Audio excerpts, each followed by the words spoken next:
Bienvenue sur Africa 24 dans cette nouvelle édition du Non-Stop Info. Voici les titres de l'actualité. Le Rwanda et l'Ouganda stabilisent leurs relations diplomatiques. Les présidents rwandais Paul Kagame et ougandais Yoweri Museveni ont signé un nouvel accord le 2 février à Luanda pour convenir d'un échange de prisonniers afin d'apaiser les tensions existantes. L'entretien des raffineries pétrolières du Nigeria préoccupe le Sénat.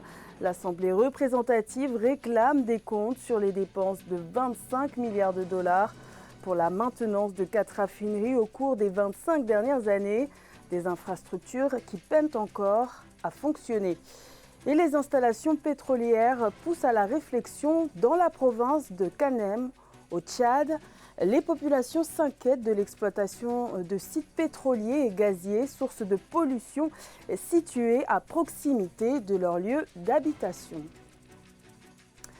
La situation se stabilise entre le Rwanda et l'Ouganda. Les deux pays voisins ont conclu le 2 février un accord pour échanger des prisonniers en vue d'apaiser les tensions existantes. En effet, ces deux États s'accusent mutuellement d'espionnage et d'ingérence politique, ce qui a contribué à la détérioration de leurs relations. Les explications de Ange Nomenyo. La tension baisse entre l'Ouganda et le Rwanda. Suite à une visite effectuée à Luanda, la capitale angolaise, les chefs d'État Paul Kagame et Yoweri Museveni ont convenu d'améliorer leurs relations diplomatiques. Cette prise de décision devrait probablement conduire à une ouverture de leurs frontières communes. Un seul accord de paix n'est pas suffisant. 30 ans, 40 ans de guerre associés contre d'autres États, 30 ans, 40 ans de guerre, soi-même hébergeant des rebelles contre un autre État, cela va prendre un peu de temps par rapport à l'histoire commune de ces deux pays-là. Une partie des mesures annoncées par les deux présidents est l'échange des prisonniers. Pour ce qui est de la République démocratique du Congo, les chefs d'État ont convenu de ne pas donner l'impression de soutenir, financer, former et infiltrer des forces déstabilisatrices sur le territoire de leurs voisins. L'Ouganda et le Rwanda ont exporté leur alliance sur le territoire de RD Congo et s'étaient alliés en son temps pour attaquer la RD Congo. Ce qu'on peut dire aujourd'hui, c'est que c'est des frères ennemis qui se connaissent depuis très longtemps, qui ont été des alliés en dehors de leurs pays respectifs. Et donc à ce titre-là, je pense qu'il est un peu difficile maintenant de se faire immédiatement confiance. Les relations diplomatiques entre le Rwanda et l'Ouganda sont tendues depuis plus d'1 an. Les autorités rwandaises accusent l'Ouganda de soutenir le Rwanda National Congress, un mouvement d'opposition. L'Ouganda, pour sa part, accuse le Rwanda d'infiltrer ses services de sécurité et d'interférer dans sa politique intérieure. La campagne électorale se poursuit au Cameroun en vue des élections municipales et législatives du 9 février. Des scrutins attendus depuis 7 ans. Le parti d'opposition, le Front social-démocrate, est déterminé à s'imposer dans le Mfundi, département situé au centre du pays, en axant ses projets autour du bien-être des populations. Reportage de notre correspondante Viviane Bauken. Malgré le rejet de sa liste aux élections municipales dans la commune d'arrondissement de Yaoundé 6e, le Social Democratic Front, SDF, entend déployer tous les moyens pour s'imposer face à son adversaire historique dans sa course pour les législatives dans le département du Mfundi. Un département en proie à plusieurs problèmes sociaux que les candidats entendent bien résoudre durant leur séjour au Parlement. Il va falloir tout changer. Il faut changer le système de santé, le système financier, le système d'enseignement, le système d'infrastructure. Vous voyez, on n'a pas de route, il n'y a pas de poubelle, il n'y a pas de ramassage d'ordures. Il y a beaucoup de choses à changer. Les militants du SDF restent optimistes quant aux promesses formulées par le leader. Ils sont unanimes quant au changement. C'est d'ailleurs le message porté aux populations dans les rues et les quartiers de Yaoundé. Et les problèmes posés sont en attente de solutions au soir du 9 février 2020. Oncolusion a un problème crucial aujourd'hui. Parce que quand on dit député de Yaoundé 7e, Oncolusion héberge le lac de retenue d'eau de la Mefou qui alimente tout Yaoundé. Mais je vais vous dire que c'est un paradoxe qu'en Oncolusion, il n'y a même pas l'eau potable. Vous voyez que comme pour courir vers l'adage populaire qui dit près de l'église, mais loin du ciel. Pour conquérir son électorat, le parti politique de l'opposition, le Social Democratic Front, a opté pour des caravanes populaires afin de partager avec chaque électeur la vision du parti pour l'amélioration de leurs conditions de vie. Le président mauritanien Mohamed Ould Razouani a effectué une visite officielle aux Émirats arabes unis le 2 février. C'est à l'occasion de cette visite qu'une allocation de 2 milliards de dollars a été annoncée pour la Mauritanie, une somme conséquente pour ce pays du G5 Sahel pour financer les projets d'investissement et de développement. Philomène Tiné. La Mauritanie a bénéficié d'une enveloppe d'un montant de 2 milliards de dollars qui sera consacrée au financement de projets d'investissement et de développement et d'un autre prêt à taux réduit. Cette allocation a fait l'objet de signatures d'accords et de protocoles entre le pays et les Émirats arabes unis. Les 2 milliards qui ont été alloués à la Mauritanie par les Émirats arabes unis, ça vient au bon moment. Donc, je crois que la Mauritanie a besoin de beaucoup d'investissements concernant des secteurs clés dans la sous-région. C'est un pays qui est à la traîne quand même, mais il faudra savoir quand même qu'il ne faudra pas que le pays soit très endetté. Sinon, le remboursement se fera très difficilement parce que la Mauritanie, son produit intérieur brut n'est que de 5 milliards de dollars. La Mauritanie, membre du G5 Sahel, une organisation dont le produit intérieur brut cumulé des États membres est proche de 53 milliards de dollars d'après la conférence des Nations Unies sur le commerce et le développement, sollicite le soutien financier de bailleurs de fonds internationaux. Ainsi, elle participera au financement de cet organe de riposte à la crise sécuritaire que traverse la région. Les activités du secteur privé commencent à démarrer. Nous pensons aussi qu'il ne faudra pas sous-estimer le secteur public en Mauritanie parce que les grosses infrastructures ne pourront être faites que par le secteur public. On peut faire aussi un partenariat avec le privé. Donc, je crois qu'on est dans la bonne démarche, dans la bonne dynamique.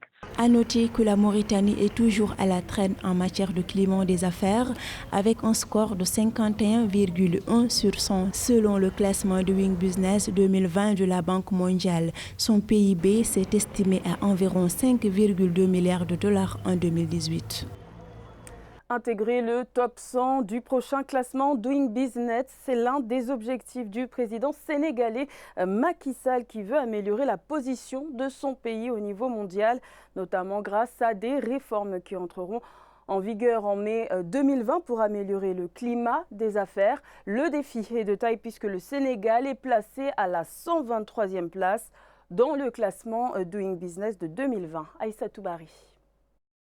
Le Sénégal ambitionne d'intégrer le top 100 des réformateurs du Doing Business. C'est l'annonce faite par le président de la République Macky Sall après réception du rapport pays du mécanisme africain d'évaluation par les pairs. Un diagnostic commandité par le Sénégal qui a permis d'évaluer le pays sur plusieurs aspects allant de l'économie à la gouvernance en passant par la justice.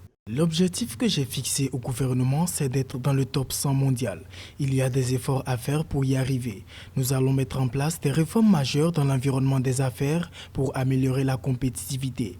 Elles seront achevées avant le mois de mai. Le gouvernement a engagé d'importantes actions, ce qui a abouti à une croissance de 26% des recettes fiscales entre avril et décembre 2019. L'environnement des affaires s'est également amélioré avec la consolidation de la position du Sénégal au niveau mondial dans le classement Doing Business, où il est passé de la 163e position à la 123e en 2020. Il y a énormément de choses qu'il va falloir améliorer au Sénégal. Beaucoup de Sénégalais aujourd'hui veulent bien investir seulement lorsqu'ils savent que derrière, ils vont devoir avoir affaire avec les impôts et que ces derniers peuvent agir d'une manière totalement irrationnelle. Ça ne les pousse pas. Vous avez le financement des PME qui reste et qui demeurera un problème de confiance entre les PME et les banques. Vous avez les taux d'intérêt qui sont énormes. Et puis, vous avez aussi les Sénégalais qui ne travaillent pas et qu'il va falloir mettre au travail.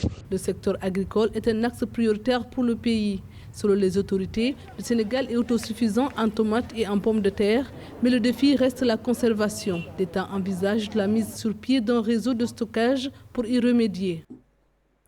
Le Nigeria est le plus grand producteur de pétrole en Afrique. Pourtant, le pays ne parvient pas à satisfaire toute sa demande nationale. On estime la satisfaction de la demande à 10% de produits pétroliers. Une aberration vu les dépenses engendrées pour l'entretien des raffineries. 25 milliards de dollars ont été dépensés en 25 ans pour la maintenance de ces infrastructures. Le Sénat a donc décidé de demander l'ouverture d'une enquête sur ces dépenses. Aïssatou Bari. Après 4 ans d'accalmie, le Sénat nigérien revient à la charge et réclame des comptes sur 25 milliards de dollars dépensés dans l'entretien des raffineries pétrolières du pays, aujourd'hui en mauvais état. Le Sénat s'intéresse principalement à la gestion de la Nigeria National Petroleum Corporation, qui a dépensé plus de 396 millions de dollars pour la maintenance des raffineries du pays entre 2013 et 2015.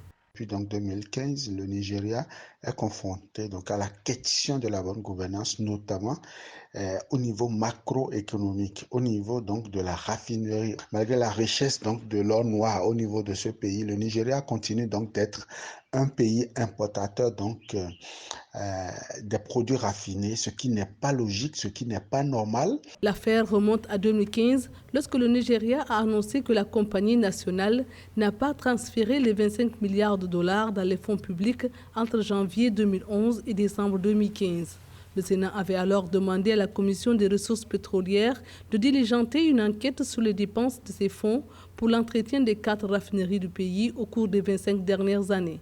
Des têtes doivent tomber, envoyer donc des gens devant les différentes commissions, pourquoi pas devant la justice, pour répondre donc de cette mauvaise gestion et reprendre donc le souffle pour l'investissement au niveau de ces raffineries. Mauvaise gestion ne doit pas arrêter l'élan d'engagement donc de l'État à aller vers le développement. Le pays s'apprête à mettre en place une nouvelle loi régissant l'industrie pétrolière pour réorganiser le secteur.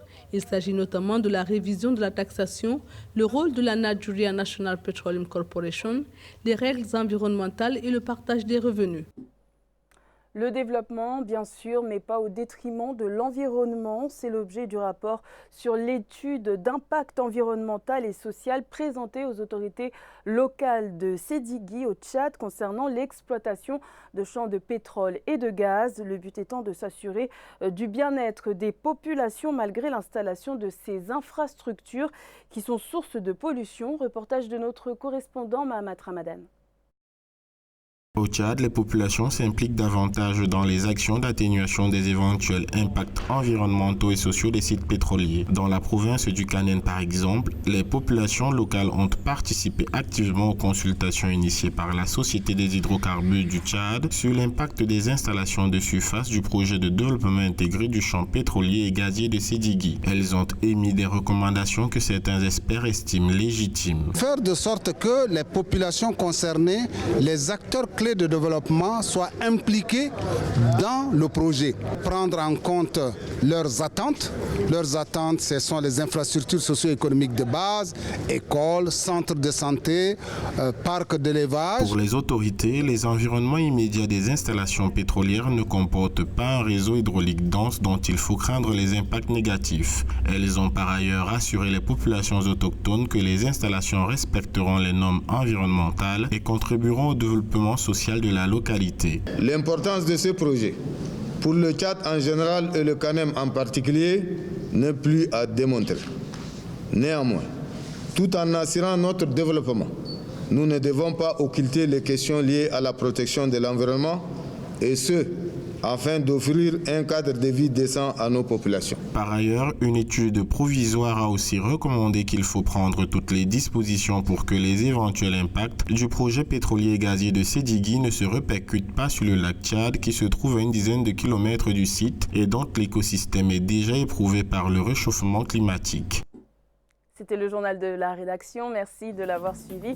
Restez sur Africa 24, l'information continue.